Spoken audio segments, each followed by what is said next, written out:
प्यारे बच्चों, सुप्रभात। आज हम शुरू करेंगे पाठ नंबर 4, जिसका नाम है अक्रोध। अक्रोध का मतलब होता है क्रोध ना करना, यानी गुस्से पर नियंत्रण रखना। उत्तेजनात्मक होता है उत्तेजना बढ़ाने वाला, भावों का आवेश। ज्वलनात्मक होता है जलने या जलाने वाला। वृत्ति होता है मन का व्यापार कार्य। अहित होता है बुराई, अपकार, हानि। द्वेष होता है शत्रुता, वैर। दियासलाई होता है माचिस की तिल्ली। रक्त संचार होता है शरीर में खून का बहाव।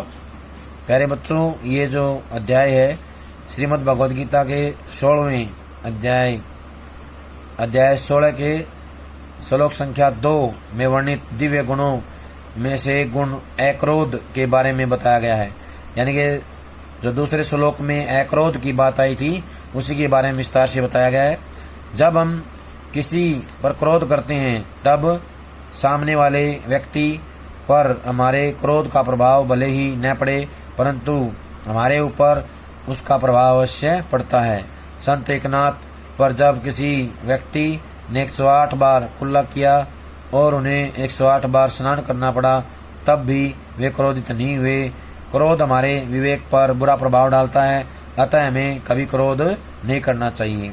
प्यारे विद्यार्थियों, क्रोध अर्थात गुस्सा एक अवगुण है और हमारा एक विकार माना गया है। अक्रोध शब्द का अर्थ है क्रोध रहित, यानी क्रोध का मन में ना होना, क्रोध रहित अवस्था। श्रीमद् भगवद गीता में वर्णित यह लक्षण अनेक कारणों से बहुत महत्वपूर्ण और आवश्यक है। क्रोध एक ऐसी वृत्ति है जो अत्यंत उत्तेजनात्मक और ज्वलनात्मक है। जिसके लिए क्रोध किया जाता है उसका अहित या नुकसान बाद में होता है। उसका कोई नुकसान नहीं होगा भी या नहीं, यह आगे वाले पर निर्भर है। हो सकता है कि जिस व्यक्ति पर आप क्रोध कर रहे हों वह आपकी बात अथवा क्रोध का प्रभाव अपने ऊपर होने ही न दे। वह आपके क्रोध को भी सकारात्मक भाव से ले, लेकिन यह सत्य है कि क्रोध करने वाले पर तो तत्काल ही उसका सीधा असर देखने को मिलता है या देखा जाता है। कहने का आशय है कि जो व्यक्ति क्रोध करता है सबसे पहले प्रभाव क्रोध का उसी के ऊपर पड़ता है।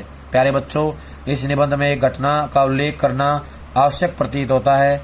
आपने संत एकनाथ का नाम तो सुना होगा। एक बार संत एकनाथ जब चंद्रभागा नदी में स्नान करके आ रहे थे तो किसी व्यक्ति ने जानबूझकर द्वेष के आवेश में उन पर कुल्ला कर दिया। वे पुनः स्नान करने लौट गए। उसी व्यक्ति द्वारा दोबारा उन पर कुल्ला करने पर वे पुनः स्नान करने लौट गए। ऐसे ही एक एक करके 108 बार यह क्रम चला और इतनी ही बार एकनाथ जी ने डुबकी लगाई। आखिर में वह व्यक्ति लज्जित होकर उनके चरणों में गिर पड़ा और क्षमा मांगने लगा। लेकिन एकनाथ ने सहज मुस्कान के साथ जवाब दिया, भाई, मुझे तो प्रसन्नता हो रही है कि आपके कारण मुझे 108 बार पावन स्नान का सुअवसर मिल गया। ऐसे अनेक उदाहरण महापुरुषों के जीवन से हमें देखने को मिलते हैं और व्यवस्था में भी कहीं कहीं दिखाई देते हैं।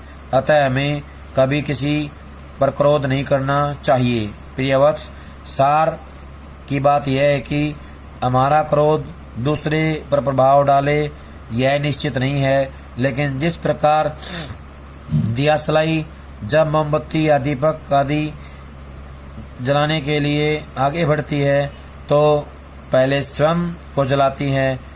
यह भी हो सकता है कि वायु का झोंका उसे आगे तक पहुंचने ही न दे, लेकिन वह स्वयं तो जली ही।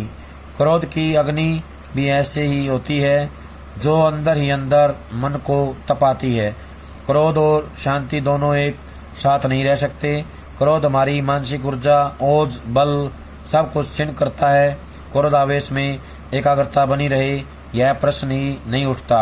आज चिकित्सक, मनोवैज्ञानिक आदि सब स्वीकार करने लगे हैं कि क्रोध का सीधा दुष्प्रभाव पूरे शरीर की संचालन व्यवस्था पर पड़ता है। यह रक्त संचार, पाचन शक्ति, हृदय गति, मस्तिष्क की स्थिति सबके उतार चढ़ाव और अस्थिरता का कारण बनता है।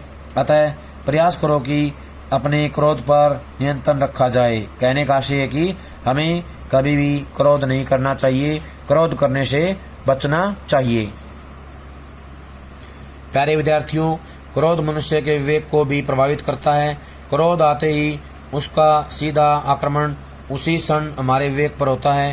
क्रोध आवेश में करने योग्य और न करने योग्य में कुछ भेद ही नहीं हो पाता। क्रोध के आवेश में प्राय जो नहीं बोलना चाहिए वह हम बोल देते हैं, जो नहीं करना चाहिए वह हम कर देते हैं। प्रेम का तो सीधा शत्रु ही है क्रोध। कहने का आशय है कि प्रेम का सीधा सीधा शत्रु कौन है? क्रोध है।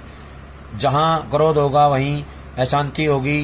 क्रोध हमारे सामाजिक सम्मान को कम करवाता है तथा संयम, संतोष, सहनशीलता आदि जीवन के आवश्यक मूल्यों को बढ़ाता है। प्यारे बच्चों, अभी तुम विद्यार्थी जीवन काल में हो। तुम पढ़ाई के दिनों में तो क्रोध को बिल्कुल भी अपने निकट मत आने दो। श्रीमद् भगवद गीता के इस दैवीय लक्षण अक्रोध को सामने रखकर निश्चित कर लो।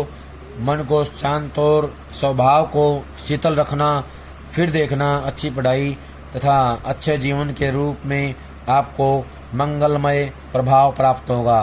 कहने का आशय है कि जो अक्रोध को अपनाएंगे उनका हमेशा मंगल होता है, उनके जीवन में सफलता आती है। प्यारे बच्चों, ये था हमारा पाठ नंबर 4। सभी इसको अच्छे से पढ़ेंगे, समझेंगे और इसके अभ्यास वाले प्रश्नोत्तर कॉपी में लिख करके याद करेंगे। जब तक अगली वीडियो नहीं आती है तब तक ये सारा काम पूरा कर लें। सभी का बहुत बहुत धन्यवाद।